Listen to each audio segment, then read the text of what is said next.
Salam à toutes et à tous. Bienvenue dans cette première partie de cette réflexion où nous allons explorer une subtilité fascinante de la langue coranique qui transforme complètement notre lecture de l'histoire de Salomon et de la fourmi. Arrêtons-nous devant l'image que nous présente le verset 18, sourate Al-Naml, et plus précisément le tout début du verset et la différence entre « ja » et « ata » dans le langage arabe et lisan al-arbi. Le verbe « ja » signifie généralement « arriver » ou « venir », c'est-à-dire un simple déplacement ou présence. Or ici, dans le verset arabe, nous avons « atu ala » et non « jaou ala », le mot « ja'a » signifie seulement que la personne est arrivée à l'endroit où se trouve telle ou telle chose. En revanche, le verbe « ata » possède un sens supplémentaire. Il implique la réalisation ou l'accomplissement après l'arrivée, c'est-à-dire l'atteinte effective ou la maîtrise de ce qui est visé. Dans le verset 18 de la sourate An-Naml, il est dit « Quand ils arrivèrent à la vallée des fourmis, hatta idha atu ala wadi Naml ». Or, si nous regardons de près le verbe utilisé ici, atu ala, nous remarquons qu'il ne signifie pas seulement arriver à. Ce verbe implique l'atteinte effective de l'objet ou du lieu, et même l'action ou la maîtrise sur ce qui est atteint. Pour mieux comprendre, comparons avec le verbe j'ai qui signifie simplement venir, se déplacer vers. Ja Zayd ala ta'am. Zayd est arrivé en plein repas, mais il n'a pas nécessairement mangé. Ata Zayd ala ta'am. Zayd a dévoré la nourriture. C'est une expression soutenue qui signifie manger avec voracité et rapidité. Cette distinction est essentielle pour le verset de la vallée des fourmis. Les troupes de Salomon ne sont pas seulement arrivées aux abords de la vallée, elles l'ont investie, elles y ont pénétré pleinement, ce qui correspond au sens exact du verbe « ata'ala ». Dans le Coran, ce verbe apparaît dans plusieurs contextes, toujours avec cette idée d'atteinte concrète et de conséquence sur ce qui est atteint. Sourate Ad-Dariyat 42. Matadharu min shay'in atat alayhi illa ja'alatu karramim, n'épargnant rien sur son passage, sans le réduire en poussière. Aussi le verset 40, sourate Al-Furqan, walaqad ataw ala al-qarya allati umtirat matara lis-saw, afalam yakunu yarawnaha, bal kanu la yarjuna nushura. Et ils sont passés par la cité sur laquelle est tombée une pluie de malheur. Ne la voient-ils donc pas? Plutôt, ils n'espèrent pas de résurrection. L'expression arabe atu ala al-qarya ne peut pas simplement se traduire par « ils sont passés par la cité ». En effet, le verbe « ata » implique plus que la simple présence ou le passage. Il suggère l'arrivée jusqu'au point d'action ou de conséquence. Ici, « atu ala al-qarya » signifie plutôt qu'ils sont arrivés à la cité et en ont subi la conséquence, c'est-à-dire qu'ils ont atteint le lieu où s'est abattue la pluie de malheur, et que cette action engage un impact réel. Dans le langage coranique et lisan al-arabi al-mubin, et dans le langage arabe lisan al-arb, le verbe ata'ala ne se limite pas à arriver. Il implique l'atteinte effective, la maîtrise ou l'action sur ce qui est atteint. Dans le contexte de la vallée des fourmis, l'armée de Salomon ne s'est pas simplement déplacée vers la vallée, mais elle y a pénétré et agi sur ce qui s'y trouvait. Ainsi, hatta idha atu ala wadi Naml, une traduction plus précise s'impose. La traduction classique, jusqu'à ce qu'ils parvinrent à la vallée des fourmis, repose sur une lecture un peu mécanique de hatta idha atu ala wadi Naml.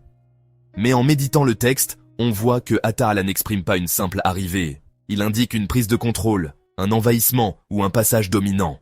Donc, le sens n'est pas « jusqu'à ce qu'ils arrivent aux abords », mais plutôt « et quand ils prirent le contrôle de la vallée des fourmis ». Pourquoi? Parce que la suite du verset le confirme. « Kalat namla, ya ayuhan naml, etrolu masakinakum ». Si la chef des fourmis crie l'ordre d'évacuation, c'est bien parce que l'armée n'est pas seulement arrivée de loin, mais qu'elle est déjà en train de pénétrer la vallée et de la dominer. Ainsi, la traduction la plus fidèle serait « Et quand ils eurent pris le contrôle de la vallée des fourmis, une fourmi dit « Ô fourmis, entrez dans vos demeures ». Cela met en lumière deux choses. La puissance de l'armée de Salomon, capable de submerger même une vallée. La précision du Coran, qui ne choisit pas « ja », simple venue, mais « ata'ala », arrivé accompagné d'effets, ici « domination ». Cette formulation reflète mieux le sens supplémentaire que le verbe arabe apporte, celui de réalisation et d'effet sur la cible, et pas seulement d'arrivée physique. En conclusion, cette subtilité linguistique nous rappelle que chaque mot du Coran est porteur de nuances précises. et que la lecture attentive du langage arabe coranique est indispensable pour saisir le sens profond des récits et des métaphores. Ainsi, l'expression « et quand ils eurent repris le contrôle de la vallée des fourmis » indique que l'armée est non seulement arrivée aux abords de la vallée, mais qu'elle y est effectivement entrée et en a pris le contrôle. Ce n'est donc pas une simple approche du lieu. Cela montre que Salomon et son armée se préparaient concrètement à agir contre les habitants de la vallée. Une fourmi dit « Kalat Namla », une parole humaine derrière la métaphore. Dans le langage coranique, il existe un verbe central, « kal ». On le traduit simplement par « il dit ».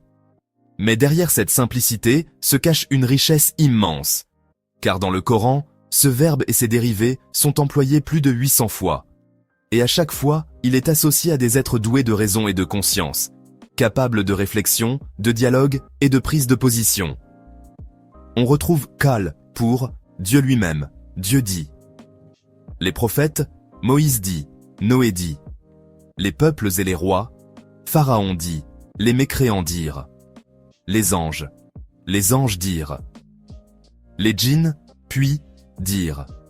Iblis et les démons, Iblis dit. Autrement dit, ce verbe est toujours réservé à des êtres qui pensent, qui choisissent, qui dialoguent. Jamais il n'est employé pour décrire les cris d'animaux ou les sons de créatures dénuées de raison. Or, dans le récit de Salomon, nous lisons « Kalat Namla ». Une fourmi dit. Alors que faut-il comprendre? Est-il question d'un insecte minuscule qui parlerait soudain une langue humaine audible par un prophète? Où est ce Salomon qui comprenait le langage des fourmis? Ou bien s'agit-il d'un langage métaphorique, comme on en trouve souvent dans le Coran? La réponse est dans la cohérence même du lexique coranique. Kalat Namla ne peut désigner qu'un être humain ou un groupe d'humains, portant le surnom ou le qualificatif de fourmi. Pourquoi fourmi?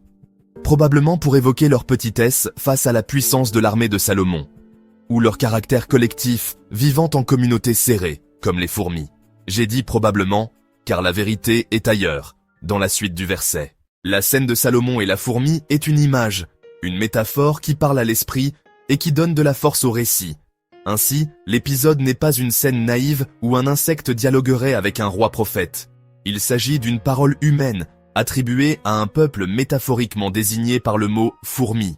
En d'autres termes, le Coran nous invite à lire « Kalat Namla » comme une métaphore, révélant une réalité humaine et non animale. Cette précision linguistique coranique nous permet de saisir plus profondément le déroulement des événements de ce verset coranique et d'apprécier la justesse du choix des mots dans le texte divin. Je suis Issam, et sur ma chaîne Le Coran Seul, El Qur'an Wakafa, je lis le Coran autrement. J'espère vous avoir rapproché du sens véritable de ces termes, tels décrits dans le Coran. Si ce contenu vous a plu, abonnez-vous, likez, commentez et partagez pour que d'autres puissent aussi bénéficier de cette méditation rationnelle et linguistique.